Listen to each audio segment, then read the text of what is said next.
Hello student, microbes in human welfare chapter चल रहा है और इस चैप्टर में अभी तक हमने 3 एप्लीकेशंस माइक्रो ऑर्गेनिजम्स की पढ़ ली हैं। First, microbes in household products, second, microbes in industrial products और third, microbes in sewage treatment plant या फिर microbes in sewage treatment. Sewage treatment plant या इफ्लुएंट ट्रीटमेंट प्लांट वो प्लांट्स होते हैं जो कि large amount of impure water, जिसकी बीओडी बहुत ज़्यादा होती है, पोल्यूशन लेवल बहुत ज़्यादा होती है, डिजोल्ड ऑक्सीजन का अमाउंट बहुत कम होता है, उस वाटर को कम पोल्यूटेड वाटर में कन्वर्ट करके और वाटर बॉडीज में ड्रेन किया जाता है। अगर एक हाईली पोल्यूटेड वाटर को किसी इंडस्ट्री से आए या फिर किसी सिटी से आए, म्यूनिसिपल वेस्ट हो, अगर उसको डायरेक्टली किसी वाटर बॉडी में डंप किया जाएगा तो उसकी पोल्यूशन लेवल बढ़ जाएगा, बीओडी बढ़ जाएगी, जिससे कि डिजॉल्व्ड ऑक्सीजन कम होगी और वाटर पीने के लिए सही नहीं रहेगा। इसलिए उसको ट्रीटमेंट करना जरूरी था। ठीक है, हमने पढ़ा था लास्ट सीवेज ट्रीटमेंट प्लान, जिसके अंदर 3 अलग अलग टाइप के ट्रीटमेंट पढ़े थे, प्राइमरी, सेकेंडरी और टर्शियरी। प्राइमरी ट्रीटमेंट में 2 थे। प्राइमरी ट्रीटमेंट का नाम फिजिकल ट्रीटमेंट भी है, जिसके अंदर 2 थे, फिल्ट्रेशन और सेडिमेंटेशन। सेकेंडरी ट्रीटमेंट का नाम बायोलॉजिकल ट्रीटमेंट भी है, जिसमें 2 थे, aerobic and anaerobic, slush digester. और टर्शियरी ट्रीटमेंट ओजोनाइजेशन से होता है या फिर क्लोरिनेशन से होता है। सेकेंडरी ट्रीटमेंट को हम बायोलॉजिकल ट्रीटमेंट भी बोलते हैं। क्यों? क्योंकि इसमें बायोलॉजिकल ऑर्गेनिज्म, बैक्टीरिया यूज होते हैं वाटर की बीओडी लेवल को कम करने के लिए। एरोबिक बैक्टीरिया ऑर्गेनिक मैटर जो वाटर में डिजोल्व उसको कंज्यूम करते हैं और एनारोबिक बैक्टीरिया उन एरोबिक बैक्टीरिया को कंज्यूम करके मीथेन गैस का प्रोडक्शन करते हैं। नेक्स्ट है माइक्रोब्स इन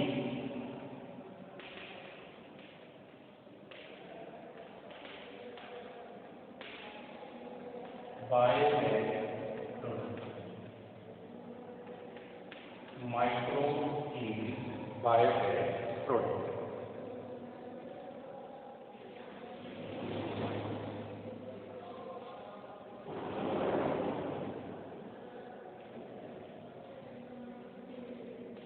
बायोगैस या गोबर गैस क्या होती है? ये मिथेनोजन बैक्टीरिया से बनने वाली एक गैस होती है, जिसको फ्यूल के तौर पर यूज किया जाता है। बायोगैस के कंपोनेंट्स होते हैं CH4, H2S, H2 and CO2। ठीक है, इनमें से मेनली 60% के अंदर CH4 होती है। Biogas plant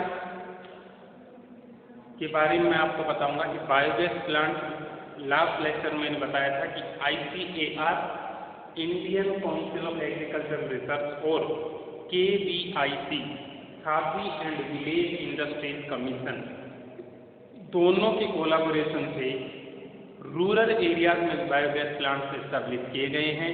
in biogas plants का पर्पज ये है कि काऊ डंग या किसी और एनिमल के डंग से किस तरह से बायोगैस का प्रोडक्शन किया जाता है, जो कि घरों में यूज होने वाले फ्यूल का जो है वो सप्लीमेंट होगा। ठीक है, तो बायोगैस प्लांट की डिजाइनिंग किस तरह होती है, वहाँ कैसे बायोगैस बनती है, वो समझेंगे हम।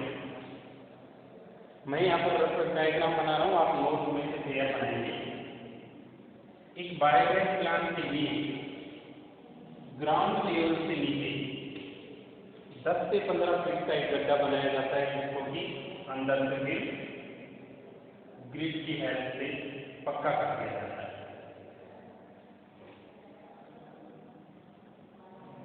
ठीक है, यहाँ पर एक ऐसा छोटा स्लरी टैंक होता है।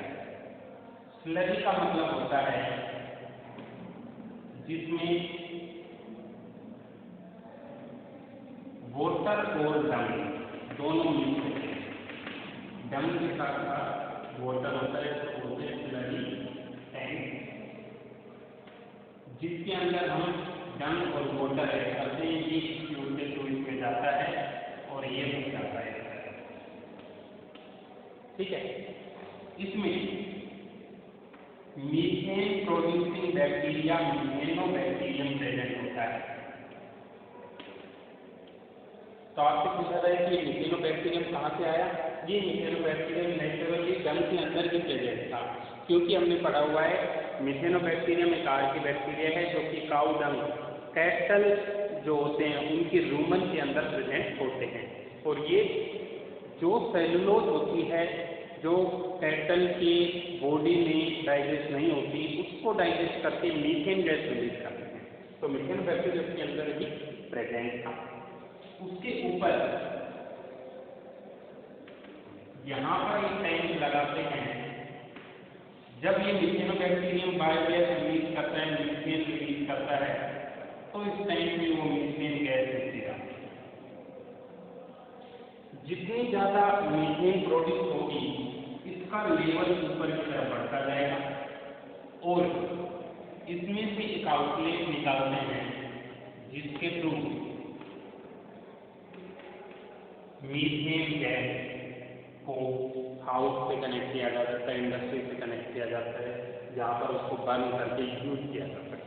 ठीक है, जब इसमें कंप्लीट मीथेन प्रोड्यूस होती है तो ये जो बचा हुआ पार्ट है इसको पंप करते हैं एक अलग से टैंक में, जहाँ से निकाल के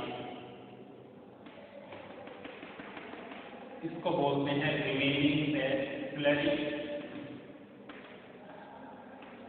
और इस स्लरी को यूज किया जा सकता है as manure in crop field. Crop field में मैन्योर की तरह भी इसको यूज किया जा सकता है। ठीक है, तो ये बायोगैस प्लांट की डिजाइनिंग होती है। नोट्स में मैं करूँगा उसमें डायग्राम बनाना है। तो बायोगैस का कंपोजिशन क्या होता है, बायोगैस प्रोडक्शन किस तरह से होता है, बायोगैस प्लांट की डिजाइनिंग क्या होती है, कौन कौन से दो ऑर्गेनाइजेशन हैं जिन्होंने रूरल एरियाज में बायोगैस प्लांट एस्टेब्लिश किए। ठीक है, ये सारी knowledge microbes in biogas production में आपको पता होना चाहिए। समझे आप? तो माइक्रोब्स इन बायोगैस प्रोडक्शन के बाद अब हम अगला टॉपिक स्टार्ट करेंगे, अगली एप्लीकेशन स्टार्ट करेंगे जो है microbes and bio control agent. Microbes and bio control agent. ठीक है, बायो कंट्रोल एजेंट क्या होते हैं उससे पहले मैं आपको बताता हूँ। पहले microbes and bio control agent. ठीक है, इसमें सबसे पहले आप डिफरेंस समझें organic farming, inorganic farming. Organic farming क्या होती है, use of living organism in crop and bio pesticide, bio herbicide, bio fertiliser. ठीक है, और इनऑर्गेनिक फार्मिंग होती है use of chemical, pesticide, herbicide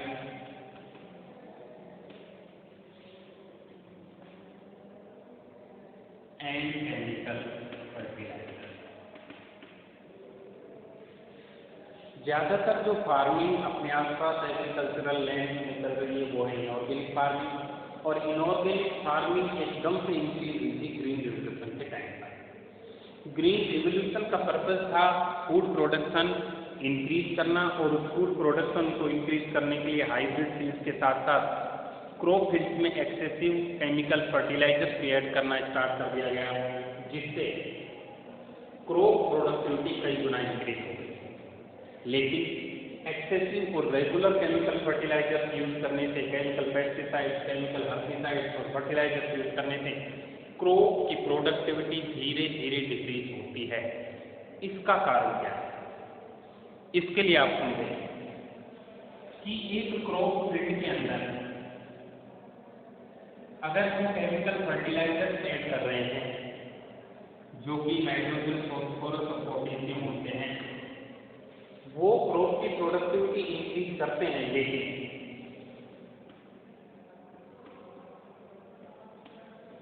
जो सोइल के अंदर प्रेजेंट माइक्रो ऑर्गेनिज्म हैं, इनको बोलते हैं flora of the soil. In microbes में एक्स टाइप के माइक्रोब्स जो हार्मफुल हैं और वाई टाइप के माइक्रोब्स जो कि क्रॉप फील्ड के लिए यूजफुल हैं।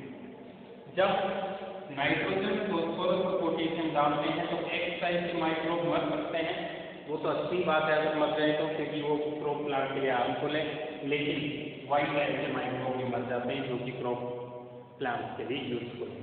इसी तरह बैक्टीरियोसाइड या फंजीसाइड हम डालते हैं। बैक्टीरियोसाइड, फंजीसाइड जो हम क्रॉप फील्ड में डालते हैं वो बैक्टीरिया, फंजाई और ये है ये पेस्ट, मतलब सारे इंसेक्ट्स को किल करते हैं। लेकिन बात यही है कि सारे इंसेक्ट्स भी क्रॉप फील्ड के लिए हार्मफुल नहीं होते, सारे बैक्टीरिया भी क्रॉप के लिए हार्मफुल नहीं होते और सारे फंजाई भी क्रॉप के लिए हार्मफुल नहीं होते।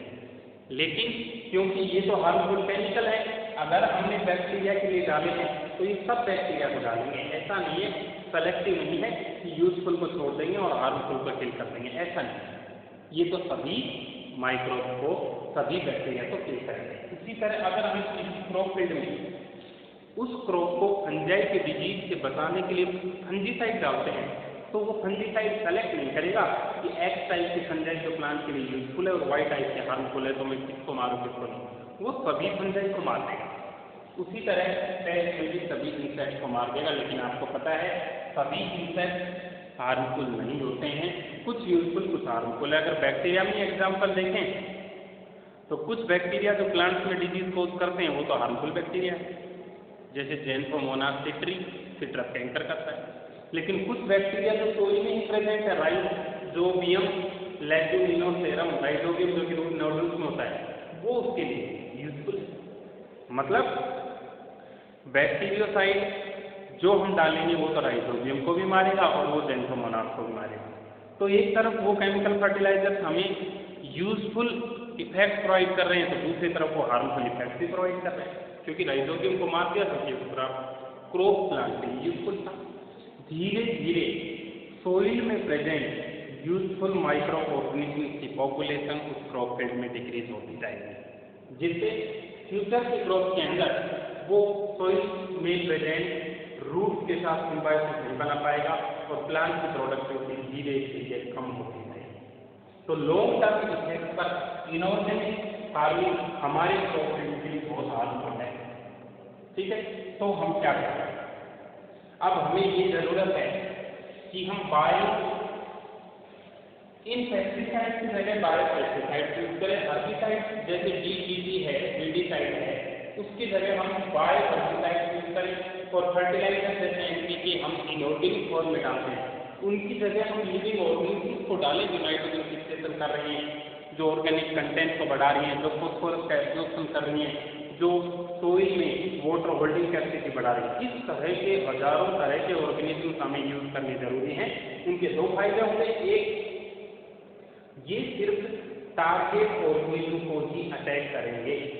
मतलब अगर हमने एक्स टाइप के बैक्टीरिया के लिए कोई बायो बैक्टीरियोसाइड डाला है तो वो एक्स को ही मारेगा, वाई को छोड़ देगा, और वाई जो प्लांट की रूट के लिए यूजफुल है वो बच जाएगा, तो प्लांट की प्रोडक्टिविटी बढ़ेगी। ठीक है।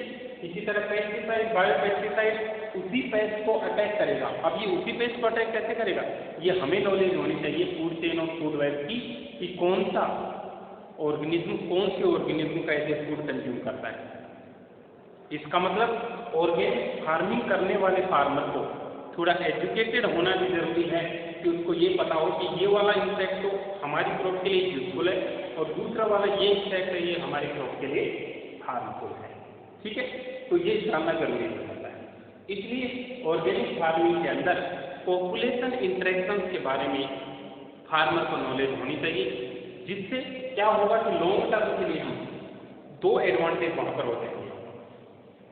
अगर केमिकल फर्टिलाइजर पेस्टिसाइड्स वगैरह यूज करते हैं तो वो XYZ सारे टाइप के पेस्ट को मार देते हैं, जिससे कि वहाँ पर इकोसिस्टम इम्बैलेंस हो सकता है, नेचर डिस्ट्रॉय भी होती है, धीरे धीरे नेचर से वो स्थिति घटती जाती है, जिससे इकोसिस्टम को प्रॉब्लम होती है। लेकिन यहाँ पर ऑर्गेनिक फार्मिंग में ऐसा नहीं होगा।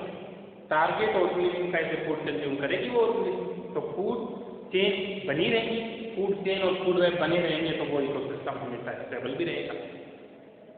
ठीक है, तो उसकी नॉलेज होना जरूरी है ऑर्गेनिक फार्मिंग में। ऑर्गेनिक फार्मिंग आजकल भी लार्ज स्केल पर चलने लग गई है। ऑर्गेनिक फार्मिंग से मिलने वाले फ्रूट और वेजिटेबल्स थोड़े महंगे होते हैं, लेकिन उनमें हार्मफुल DDT जैसे केमिकल्स नहीं होते, जो हमारी बॉडी के अंदर बायोमैग्नीफिकेशन करके और बहुत सारे मेटाबॉलिक डिसऑर्डर्स हमारी बॉडी में कॉज करते हैं। इसलिए जरूरी है कि माइक्रोब्स को अब यूज करना शुरू कर दें in place of chemical pesticide, herbicide से करते हैं। ठीक है, तो ये टेबल आप नोट में जरूर ऐड करना, ऑर्गेनिक और इनऑर्गेनिक फार्मिंग किस तरह से डिफरेंस होती है। यहाँ पर पॉपुलेशन इंटरेक्शन के बारे में बताना, यहाँ पर किस तरह हार्मफुल और यूजफुल दोनों टाइप के बैक्टीरिया मर जाते हैं। तो ये टेबल ऐड करेंगे क्योंकि बुक में नोट में। ठीक है, ओके। तो अब कौन से ऑर्गेनिज्म हैं जिनको हम as a bio control agent use कर सकते हैं, और अगर उनको हम बायो कंट्रोल एजेंट के तौर पर यूज करते भी हैं तो वो किस टाइप की ऑर्गेनिज्म को खाएंगे, जिससे कि उस क्रॉप को हम किसी भी पेस्ट के अटैक से बचाएंगे, बैक्टीरिया के अटैक से बचाएंगे, फंजाई के अटैक से बचाएंगे।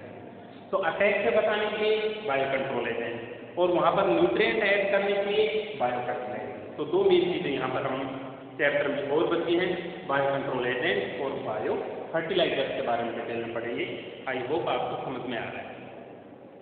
ठीक है, तो फार्मर होने के लिए भी एजुकेटेड होना जरूरी है, और फार्मर होने के लिए भी फ्यूचर में ऑर्गेनिक फार्मिंग वही कर सकता हो जो बायो पढ़ा हुआ हो, कम से कम 12 तक तो बायो पढ़ी हुई हो।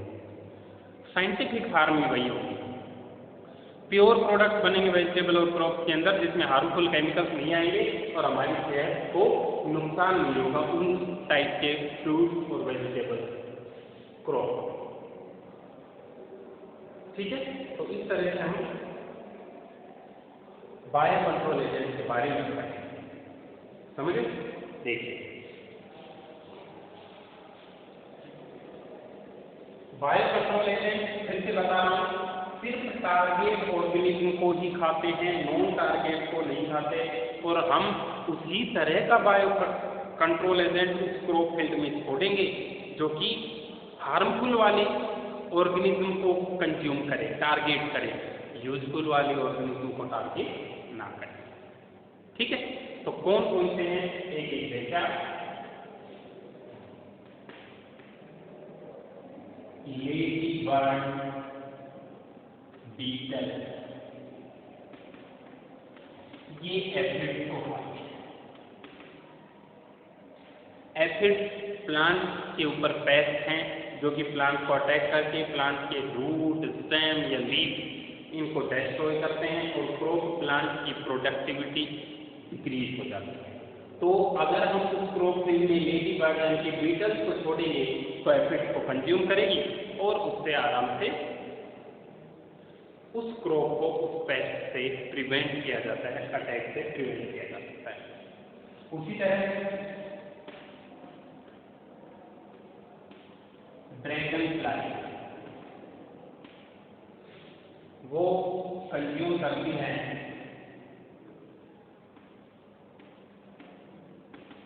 मॉस्किटो, लार्वे, बटरफ्लाई, कैटरपिलर लार्वे, इन सभी को अगर कंटिन्यू करेंगे तो इनसे डेवलप होने वाली और के ग्रो ही नहीं होगी, ग्रो होते कुछ क्रॉप प्लांट के पार्ट को नहीं खाएगी, जिससे क्रॉप प्लांट की प्रोडक्टिविटी इंक्रीज होगी। तो ये as a bio control agent use किया जा रहा है। ठीक है, अगला आपने बायोटेक्नोलॉजी में पढ़ा था bacillus thuringiensis spores. Bacillus thuringiensis एक ग्राम पॉजिटिव बैक्टीरिया है जो कि स्पोर्स बनाता है, अपनी रेजिस्टेंट स्ट्रक्चर बनाता है अनफेवरेबल कंडीशन को पास आउट करने के लिए। उन रेजिस्टेंट स्ट्रक्चर को अगर फेवरेबल कंडीशन प्रोवाइड की जाए तो वो ग्रो करते हैं लार्ज नंबर में। प्लांट्स को कुछ भी नहीं कहते, लेकिन प्लांट पर ग्रो कर रहे वॉर्म यानी कि कीड़े, जैसे कि हमने पढ़ा था cotton bollworm, corn borer, इन सभी कीड़ों को इन्फेक्शन करके इन कीड़ों को मार देते हैं। तो पेस्ट को मार दिया तो ये बायो कंट्रोल एजेंट की तरह काम आ रहा है। ठीक है, अटैक वॉर्म लाइट बॉल,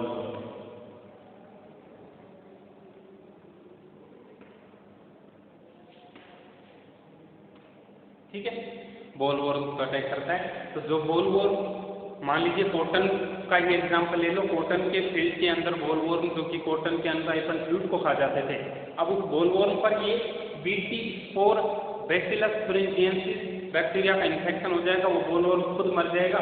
तो हमारी क्रॉप प्लांट इसके अटैक से बच जाएगी, जिससे कि ना हमें कोई हार्मफुल केमिकल यूज करना पड़ा और हमारी क्रॉप प्लांट की प्रोडक्टिविटी इंक्रीज भी हो जाएगी। ठीक है, उसके बाद न्यूक्लियो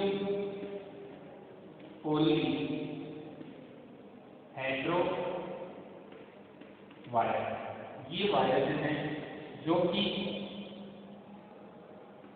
बैक्टीरियोवायरस की कैटेगरी में, जीनस है बैक्टीरियोवायरस का, बैक्टीरियोवायरस। इन बैक्टीरियोवायरस का जीनस न्यूक्लियोपैलियन हेड्रोवायरस है, जो कि insect and other arthropod, insect और आर्थ्रोपोड को टारगेट करता है और उन इंसेक्ट और आर्थ्रोपोड को डिस्ट्रॉय कर देता है। डिस्ट्रॉय करने से हमारी क्रॉप फील्ड में जो क्रॉप ग्रो कर रही है वो उनके हार्मफुल इफेक्ट से बच जाती है। ठीक है, तो ये हमारे लिए यूजफुल हो गई, बायो कंट्रोल एजेंट हो गए। इसी तरह ट्राइकोडर्मा स्पीसीज, ये फंगस है, ये वायरस है, ये बैक्टीरिया है, ये इंसेक्ट है, ये इंसेक्ट, सभी कैटेगरी के ऑर्गेनिज्म को ऐसे बायो कंट्रोल एजेंट हम यूज कर पा रहे हैं, क्योंकि हमें पता है कि वो टाइप के ऑर्गेनिज्म उस टाइप के ऑर्गेनिज्म का ऐसे फूड कंज्यूम करती है। ये फूड चेन और फूड के बारे में, पॉपुलेशन इंटरेक्शन के बारे में हमें नॉलेज है, इसलिए हम ये कर पा रहे हैं। तो ट्राइकोडर्मा स्पीसीज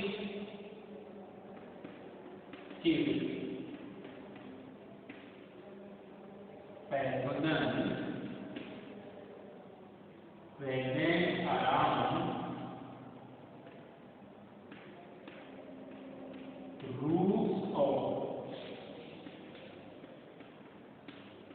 क्रॉप प्लांट, मतलब ये चीज तो इसके अंदर प्रेजेंट होती है, रूट के आसपास प्रेजेंट होती है। रूट के आसपास प्रेजेंट होने का एक फायदा है, ट्राइकोडर्मा से जो एंटीबायोटिक निकलते हैं वो आसपास के जो पैथोजन है, तो रूट बोर्न पैथोजन जिनको बोलते हैं, उनमें उनको किल करती रहती है, जिससे कि हमारा क्रॉप प्लांट है वो इन्फेक्शन से बच जाता है। ठीक है, तो ये सारे बायो कंट्रोल एजेंट पड़े हैं।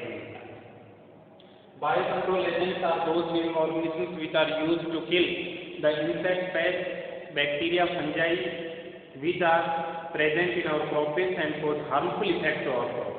They are called biocontrol agents. उनके ये एग्जाम्पल हैं, वो ये इनकी टारगेट ऑर्गेनिज्म है जिनको वो किल करके खा जाते हैं और क्रॉप फील्ड को हार्मफुल इफेक्ट से बचा लेते हैं।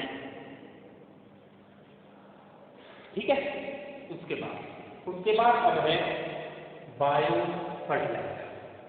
ये इस चैप्टर का लास्ट टॉपिक है, bio.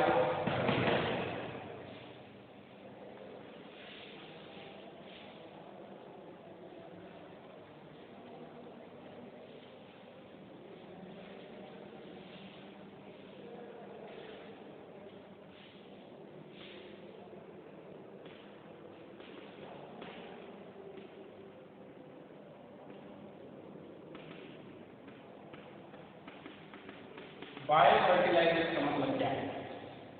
These are the living organisms which are used in crop health and increase nutrient availability for crop plants in the soil.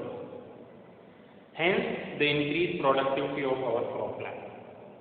Soil में प्रेजेंट वो माइक्रो ऑर्गेनिज्म होंगे जो कि नाइट्रोजन फिक्सेशन से या किसी और प्रोसेस से उस सोइल को एनरिच करेंगे न्यूट्रिएंट से, जिससे कि उस क्रॉप की प्रोडक्टिविटी इंक्रीज होगी।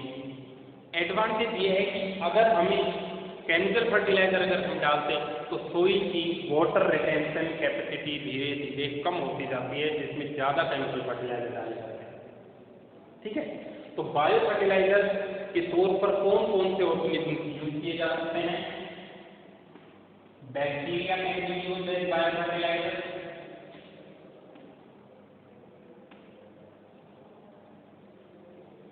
Cyanobacteria can be used as biofertilizer and fungi can be used as biofertilizer. कुछ फंजाई हैं, कुछ साइनोबैक्टीरिया हैं और कुछ बैक्टीरिया हैं जो कि बायोफर्टिलाइजर के तौर पर यूज किए जा सकते हैं। ठीक है, तो बैक्टीरिया में एग्जाम्पल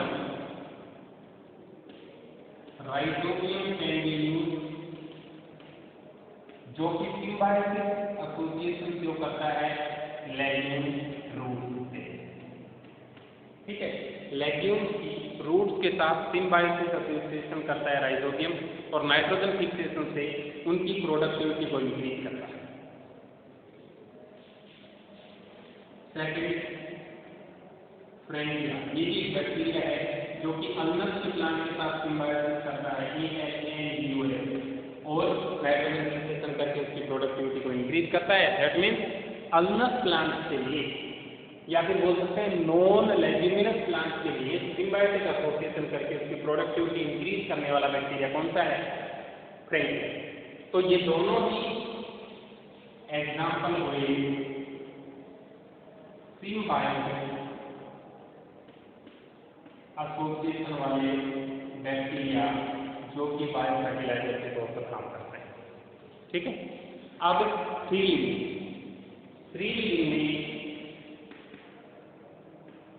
एजोटोबैक्टर, एजोस्पाइरिलम और ब्रोडोस्पाइरिलम, ध्यान रखना ये तीनों ही बैक्टीरिया हैं और तीनों ही नॉन सिम्बायोटिक हैं, सिम्बायोसिस नहीं करते हैं, फिर भी उस सोइल में बड़े नाइट्रोजन फिक्सेशन करके उस सोइल की प्रोडक्टिविटी बढ़ाते रहते हैं। तो ये मैंने 5 बैक्टीरिया बताए हैं जिनमें 2 सिम्बायोटिक और 3 non symbiotic.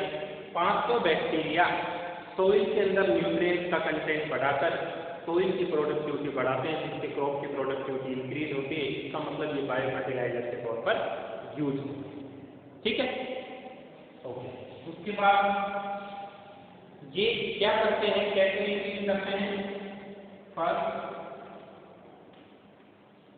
Increase nitrogen content in soil.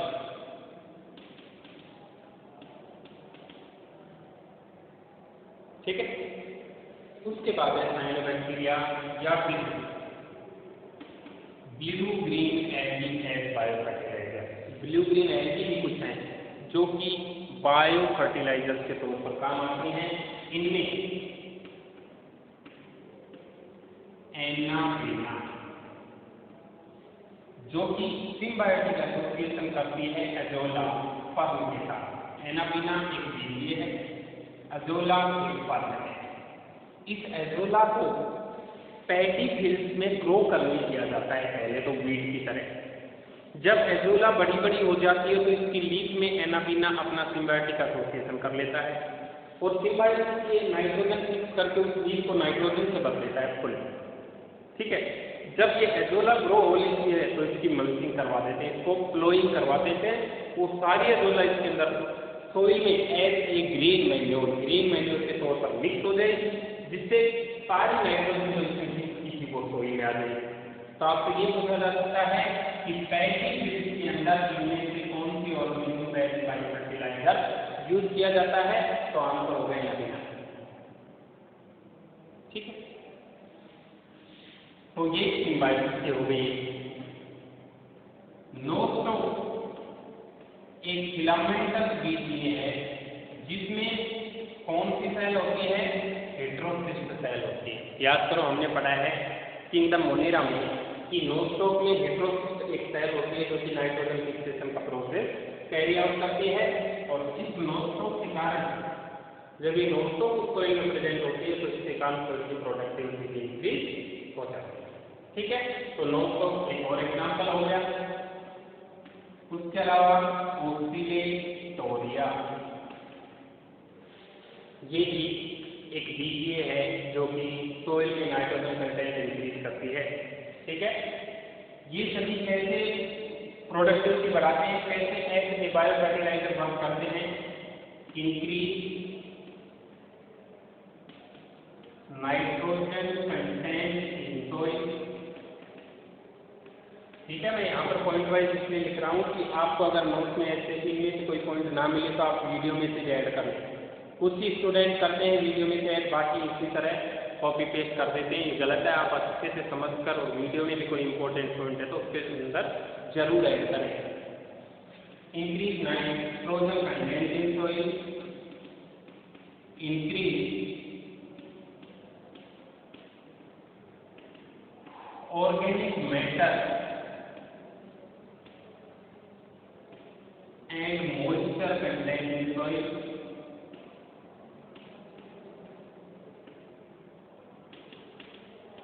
Soil में ऑर्गेनिक मैटर कंपाउंड भी बढ़ा देते हैं, मॉइस्चर कंटेंट भी बढ़ा देते हैं।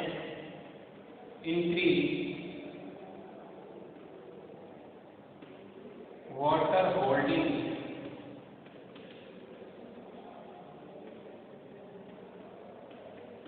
कैपेसिटी ऑफ सोइल, सोइल की वाटर होल्डिंग कैपेसिटी को भी ये इंक्रीज करते हैं। मतलब सोइल में जब इरिगेशन करते हैं तो प्लांट रूट्स को वाटर की अवेलेबिलिटी ज़्यादा होती है। ठीक है, तो ये तीन हो गए साइनोबैक्टीरिया के useful fact as a bio fertiliser. समझ गए होंगे सभी। लास्ट एप्लीकेशन चल रही है माइक्रोब्स के ह्यूमन वेलफेयर के लिए, और उसमें हम पढ़ रहे हैं microbes as bio control agent. Bio control agent 5 बताए थे, अब मैं बता रहा हूँ बायो फर्टिलाइजर। बायो फर्टिलाइजर में तीसरा है फंजाई। फंजाई का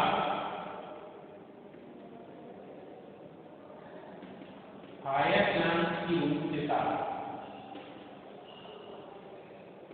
जो सिम्बायोटिक एसोसिएशन होता है इसको बोलते हैं माइकोराइजा।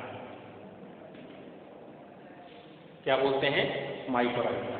और माइकोराइजल एसोसिएशन बनाने वाली फंगस ज्यादातर एस्कोमाइसिस और बेसियोमाइसिस क्लास से बिलोंग करती हैं, और उनमें भी जो स्पेसिफिक जेनेरा है जीनस ग्लोमस, ग्लोमस जीनस की फंजाई ज्यादातर माइकोराइजा एसोसिएशन बनाती हैं।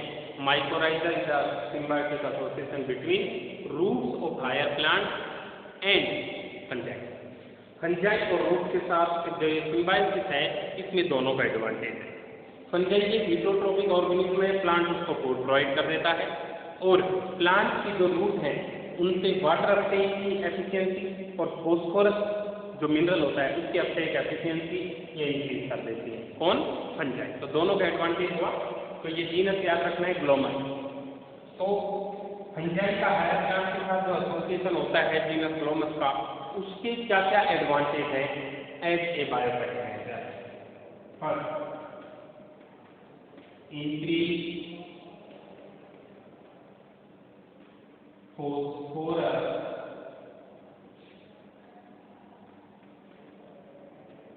अपटेक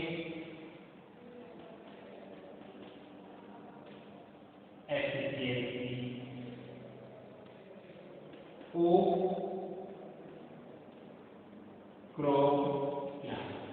क्रॉप प्लांट की फॉस्फोरस अपटेक करने की एफिशिएंसी, सोइल से फॉस्फोरस खींचने की एफिशिएंसी ये फंजाई इंक्रीज कर देती है, जिससे फॉस्फोरस बढ़ेगा तो प्लांट की प्रोडक्टिविटी बढ़ेगी। Second, increase surface area of plant growth for increasing water absorption. Soil में से वाटर को एब्जॉर्ब करने के लिए सोइल में से वाटर को एब्जॉर्ब करने के लिए सरफेस एरिया भी इंक्रीज करते हैं। ये दिखाई नहीं दे रहा होगा, एब्जॉर्प्शन लिखा हुआ है, यहाँ सरफेस एरिया लिखा हुआ है, ठीक है। और सी है protect host plant from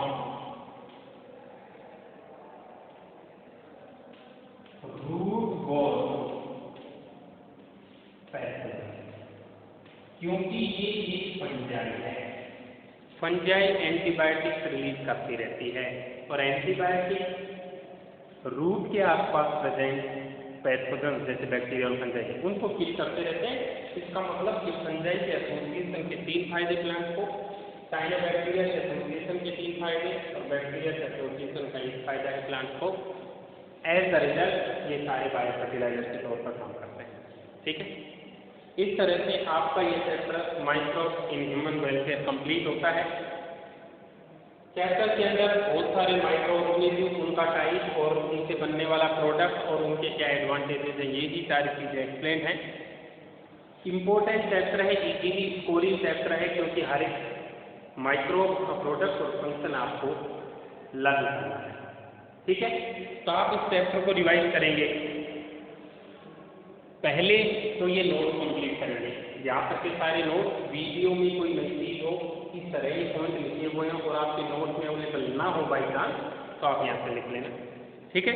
note complete करने के बाद लास्ट में मैं आपको इस चैप्टर के कंक्लूजन के तौर पर एक टेबल सेंड करूंगा। उस टेबल में पहले micro organism LAB lactic acid bacteria से लास्ट माइक्रो ऑर्गेनिज्म ग्लोमस तक हर माइक्रो ऑर्गेनिज्म उसका किस तरह यूज है, क्या एडवांटेज है, इस तरह की एक टेबल है, वो सभी को कंपलसरी है बनाने नोट में। इनको बनाने के बाद एट जो मैं आपको सेंड करूँगा, ठीक है।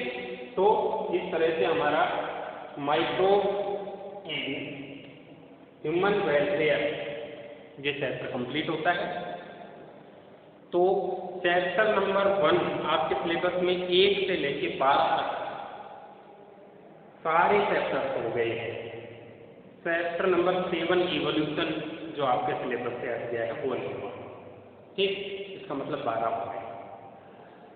एक यूनिट है इकोलॉजी एंड एनवायरमेंट, इकोलॉजी है लास्ट वाली यूनिट। उस लास्ट वाली यूनिट में से चैप्टर नंबर 14 और 16 का मोस्ट कंटेंट हट गया है। मेनली चैप्टर नंबर 13 और 15 बचे। 14 और 16 में से कोई 2-4 चीज़ें हैं। तो इस तरह से आपका सिलेबस कंप्लीट भी होगा। तो मेन तौर पे अगर आपको बताएं तो 2 या 2.5 चैप्टर है। अगर वो एक्स्ट्रा टॉपिक इंक्लूड कर लें तो 2.5 के अराउंड कर सकते हैं। कहने का मतलब ये है कि मेरी तरफ से ये सिलेबस काफ़ी हद तक हो गया है और भी हो जाएगा, आपकी तरफ से नहीं हुआ है। मिड टर्म एग्जाम में 1 से लेकर 12 तक सारे चैप्टर आएंगे, जिसमें इवोल्यूशन वाला नहीं आएगा, बाकी 11 चैप्टर, ठीक है। आप अच्छे से रिवाइज करें इनको, खूब टाइम आपके पास है, खूब क्वेश्चंस को प्रैक्टिस करने के लिए टाइम आपके पास है। क्वेश्चंस मैं आपको सेंड कर दूंगा जितने भी चाहिए, लेकिन उनके आंसर लिखकर वो तो हम तब स्टार्ट करेंगे जब एक बार सिलेबस हो जाता है। उनके आंसर लिखकर लर्न करना, रिटर्न वर्क, उनको बार बार रिवाइज करना, ये सारी चीज़ें आपकी, ठीक है। तो ये चैप्टर कंप्लीट हुआ। इसके नोट और वो लास्ट वाले पेपर सबसे इंपॉर्टेंट है। फ्यूचर में जब आप एग्जाम के लिए रिवाइज करेंगे तो वो टेबल में ही पूरा चैप्टर आ जाएगा, बहुत ही इंपॉर्टेंट है, ठीक है। तो आप इस तरह से याद करें कि आपको ये भी पता हो कि वो माइक्रो ऑर्गेनिज्म किस कैटेगरी की है, बैक्टीरिया फंजाई किस तरह है और क्या प्रोडक्ट बनाती है, क्या हमारे लिए एप्लीकेशन है। ये सारी चीज़ें चैप्टर इंटरेस्टिंग है, छोटा भी है और इम्पोर्टेंट चीज़ें इसमें बहुत ज़्यादा है। माइक्रो ऑर्गेनिज्म और उनके प्रोडक्ट से रिलेटेड बहुत सारे क्वेश्चन भी पूछे जाते हैं बार बार, इसलिए आप इस चैप्टर को अच्छे अच्छे से रिवाइज कर रहे हैं। बहुत ईजी है आपको लर्न करने के लिए, आप टाइम वेस्ट नहीं करें, अपना सिलेबस रिवाइज करते रहें। बायो के अंदर आप बहुत अच्छा स्कोर कर सकते हैं अगर मैं कह रहा हूँ वैसे वैसे चलते रहे, क्योंकि टाइमली सिलेबस कंप्लीट मतलब ज़्यादा बार रिवीजन मतलब फिफ्थ हो जाएगी। ठीक है,